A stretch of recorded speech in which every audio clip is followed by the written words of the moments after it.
Hi, I'm Hannah Brents. I am a licensed independent clinical social worker, and I'm a registered yoga instructor with a private practice in Massachusetts. I have a bachelor's and master's degree in religious studies, and I've seen firsthand how toxic fundamentalist religious communities can be very damaging. So thanks for being here. Before we jump into today, remember to subscribe to the Theology Therapist channel, click the bell button to get notifications when all new releases come out. If you find any of this helpful, feel free to leave a comment and share with a friend. Let's get started. So today I'm talking about some things that I think are helpful to know before you start therapy. Some things that, I wish I knew before I started therapy, and I think some common maybe misconceptions about therapy. The first is, I think, there is this stigma around therapy that you are broken or crazy if you go to therapy. And I think we just need to name that and reject that from the beginning. Especially in religious circles, there are messages that say this really loud and clear, that if you say that there's something wrong, that you are the problem, or it's Satan, or whatever kind of your religious view of evil is happening in that moment. So enter here the conversation ending cliches in religious circles when mental health is brought up. We've got pray it away, name it and claim it, God won't give you more than you can handle, or God's grace is sufficient. So these are things that are said when somebody talks about mental health or in a conversation if they're struggling, and they are things, cliches, that are meant to end the conversation. So, if we were in a conversation having one about this, and I was talking about how I struggle with getting out of bed, with motivation, I struggle with feeling positive things or hope about myself or the world. And one of us said to the other, God won't give you more than you can handle. I know you're going through a tough time right now, but God's grace is sufficient for you. Okay. What do I do with that? So that's what I mean, right? It is a conversation. It's a cliche that probably all heard or know about, but it is meant to end the conversation. It is not meant to connect. It's really not meant, even if it has maybe an encouraging tone to it, it's not meant to encourage you. It's sort of meant to admonish you. In that example, the God's grace is sufficient for you is really saying you're stuck with it, or suck it up, or there are lots of different things that it's God's grace is sufficient. It's wow, this is your thing, and lucky that there's grace.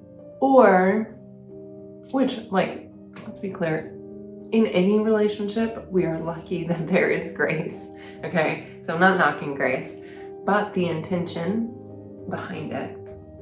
The other thing about stigma for mental health in religious environments is that it's kind of got a hush hush, don't tell anyone vibe to it. Younger generations like Gen Z is really changing this, and even a lot of millennials as well, changing the stigma. Love to talk about therapy. It's probably a dating first date question, or not first date, but probably one of those it's often you can hear in conversations, oh, my therapist told me, blah, whatever. And so newer generations are changing this, but it's still depending on your environment, depending on your upbringing, right? Depending on who you're talking to. In these sort of authoritarian or toxic religious circles, it is going to be sort of that more hush hush, don't ask, don't tell type of scene. The other thing that, the stigma or this idea of broken or crazy is sort of looping in there with it is crisis versus support. You can get both of those from therapy. I think we typically think about it, especially in these more authoritarian environments. We think of it more, therapy more as like a crisis resource, or for somebody who is like crazy, right? Which is problematic in and of itself, terming somebody crazy. But I think it's important to know that both of these are valuable. Like seeking therapy in crisis or for support and or is valuable. It has its purpose. Seeking therapy for crisis is to stabilize, whereas for, sort of support is for growth. So we're wrapped up in this stigma about therapy of I'm bad or I'm broken or crazy if I'm going to therapy, but that's what everybody else around me is saying. It's just also important to know that people go to therapy for different reasons, right? And you don't have to be in crisis to go to therapy, especially when you are leaving a cult-like or authoritarian religious community. One very important thing to know before you start therapy about therapy is that you can stop at any time. One of the hardest parts about these cultic environments is the fear of leaving, of being an outsider or an outcast. And the beautiful thing about therapy is the boundaries and expectations are set, hopefully, from the very beginning. You can leave at any time without question, although there are some like better and worse ways to do that, I would say. Namely, if this would be like kind of worse for you, depending on like what's going on. But namely, one of those ways is if you decide to leave, but you don't give enough notice and you no-show or late cancel the appointment that you had scheduled, you may be liable for paying for that appointment, which you may decide you're okay with, and you may opt for that. I would say the better way, and I call it better from like the therapist standpoint, but also from the client standpoint, because there's so much to be gained from this other option. Even though it's important to recognize that there are going to be times and places and relationships in therapy when this doesn't feel like the best option. The better way, if you're able, is to let your therapist know that you plan to discontinue therapy. This gives you the chance to offer any feedback if it feels safe or pertinent. Plan together resources and coping skills that you can use in the absence of therapy. And you get to reflect together on your progress and growth so far. They actually end up being these really powerful sessions because a lot of times in life we don't get closure, and in therapy it is a relationship, but it's a relationship, and it's one where we actually have the opportunity to have closure. So it's a great chance when it's safe, when it's possible, to be able to utilize that.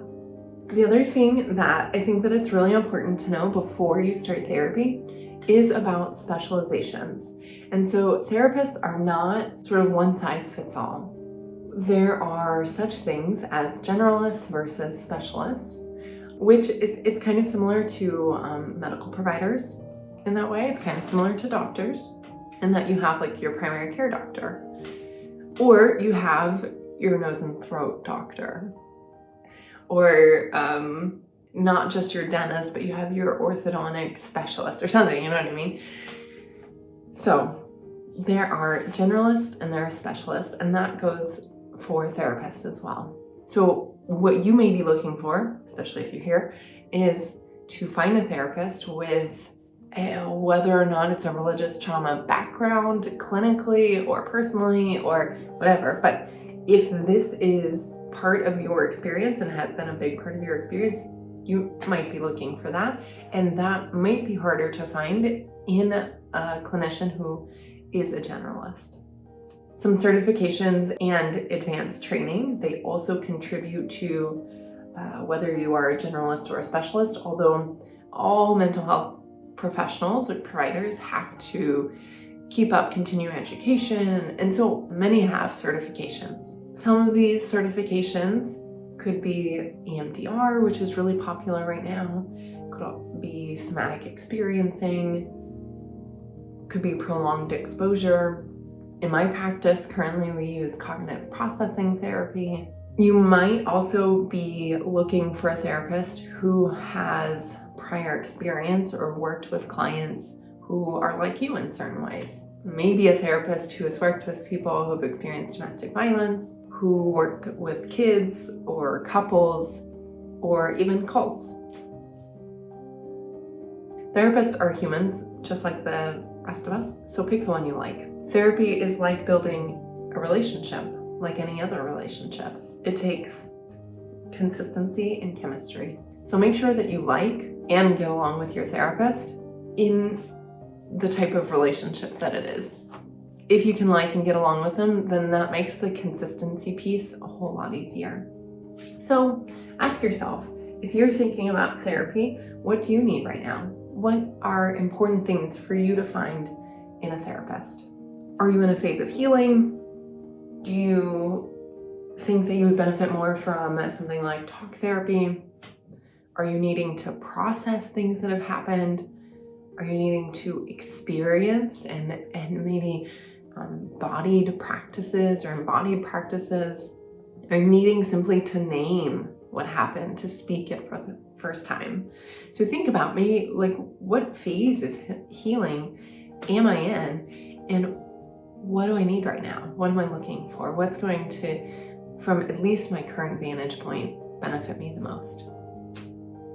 Thanks for being here. I hope this was helpful. If it was, or you know somebody who could use this info, share it with them, and I'll see you next week.